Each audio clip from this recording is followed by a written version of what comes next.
আসসালামু আলাইকুম প্রিয় শিক্ষার্থীরা, তোমরা সবাই কেমন আছো? আশা করি সকলেই ভালো আছো। আমি তোমাদের জন্য এসএসসি পরীক্ষার এমন একটা সাজেশন তৈরি করেছি বাংলা দ্বিতীয় পত্রের নির্মিত অংশ থেকে, যেটা 100% কমন থাকবে। তুমি যে কোনো বোর্ডেরই শিক্ষার্থী হও না কেন। আচ্ছা, কথা না বাড়িয়ে মূল বিষয়ে আলোচনা করা যাক। এখানে আমি প্রথম সাজেশনে কি দিয়েছি, অনুচ্ছেদ রচনা। 1 নম্বরে দিয়েছি বইমেলা বা 21শে বইমেলা। 2 নম্বরে দিয়েছি সুন্দরবন। 3 নম্বরে দিয়েছি বিশ্ববিদ্যালয়। 4 নম্বরে দিয়েছি জাতীয় পতাকা। 5 নম্বরে দিয়েছি আন্তর্জাতিক মাতৃভাষা দিবস। এই 5টা অনুচ্ছেদ রচনার বাইরে আর কোনো রচনা পড়ার প্রয়োজন নেই। এই 5টা থেকেই 100% কমন পড়বে, তুমি যে কোনো বোর্ডের শিক্ষার্থী হও না কেন। এখন আসি চিঠি পত্রে।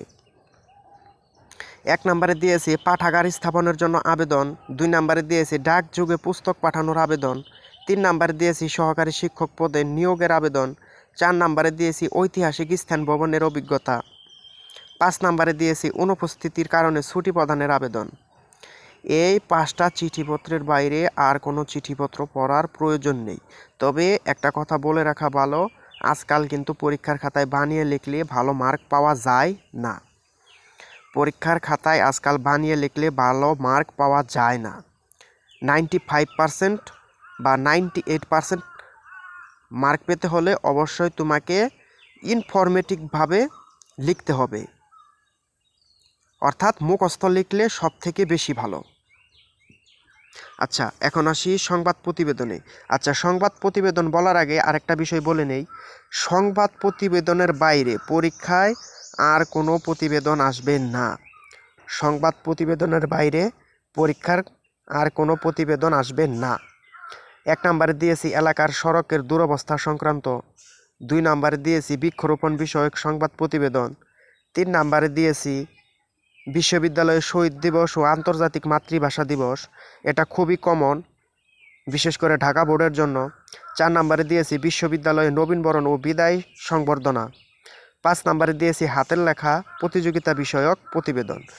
এই 5টা প্রতিবেদনের বাইরে আর কোনো প্রতিবেদন পড়ার প্রয়োজন নেই। আচ্ছা, এখন আসা যাক সারমর্মে।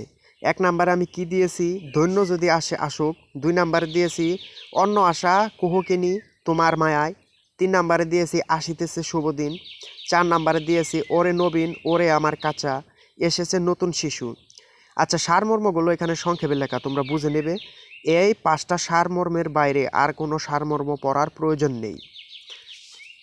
আচ্ছা, নেক্সট। এরপর দিয়েছি সারাংশ। অভ্যাস 1 নম্বরে দিয়েছি অভ্যাস ভয়ানক জিনিস একে হঠাৎ, এটাও সংক্ষেপে লেখা, বুঝে নেবে। 2 নম্বরে দিয়েছি অভাব আসিয়া বলিয়া জগৎ, এটাও সংক্ষেপে লেখা, বুঝে নেবে। 3 নম্বরে দিয়েছি তুমি বসন্তের কোকিল, এটাও সংক্ষেপে লেখা, তুমি বুঝে নেবে। 4 নম্বরে দিয়েছি বিদ্যা মানুষের মূল্যবান সম্পদ, এটাও সংক্ষেপে লেখা, তুমি বুঝে নেবে। 5 নম্বরে দিয়েছি মহাসমুদ্রের শতবৎসরের কুলহ কেহ, এটাও সংক্ষেপে লেখা, তুমি বুঝে নেবে। এই 5টা সারাংশর বাইরে আর কোনো সারাংশ পড়ার প্রয়োজন নেই। এটা সকল বোর্ডের জন্য প্রযোজ্য। আচ্ছা, নেক্সট। এখন আসা যাক ভাব সম্প্রসারণে। 1 নম্বরে দিয়েছি মানুষ বাঁচে তার কর্মের মধ্যে বয়সে নয়, এটা সংক্ষেপে লেখা, বুঝে নেবে। 2 নম্বরে দিয়েছি বিদ্যার সঙ্গে সম্পর্কহীন জীবন অন্ধ, এটাও সংক্ষেপে লেখা, বুঝে নেবে। বই কিনে কেউ দেউলিয়া হয় না। তারপর 4 নম্বরে দিয়েছি গ্রন্থগত বিদ্যা আর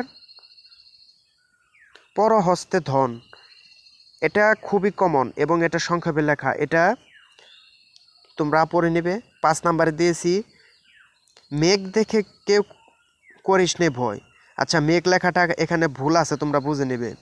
6 নম্বরে দিয়েছি যে সহে সে রহে। এই 5টা ভাব সম্প্রসারণের বাইরে আর কোনো ভাব সম্প্রসারণ পড়ার প্রয়োজন নেই। আচ্ছা, এখন আসি প্রবন্ধ রচনায়।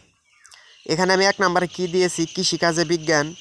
2 নম্বরে দিয়েছি সহানুভূতিতা এবং 3 নম্বরে দিয়েছি বাংলাদেশের প্রাকৃতিক দুর্যোগ। 4 নম্বরে দিয়েছি মাদকাসক্তি ও এর প্রতিকার। 5 নম্বরে দিয়েছি বাংলাদেশের উৎসব। এই 5টা প্রবন্ধ রচনার বাইরে আর কোনো রচনা পড়ার প্রয়োজন নেই। এই 5টা রচনা বাইরে আর কোনো রচনা পড়ার প্রয়োজন নেই। এই 5টা রচনা থেকেই 100% কমন থাকবে, তুমি যে কোনো বোর্ডের শিক্ষার্থী হও না কেন। আর তোমরা পরবর্তী সাজেশন পাবে আমার চ্যানেলে, এবং আমার চ্যানেলটাকে সাবস্ক্রাইব করে রাখো যাতে পরবর্তীতে আমার সাজেশনগুলো পেতে পারো।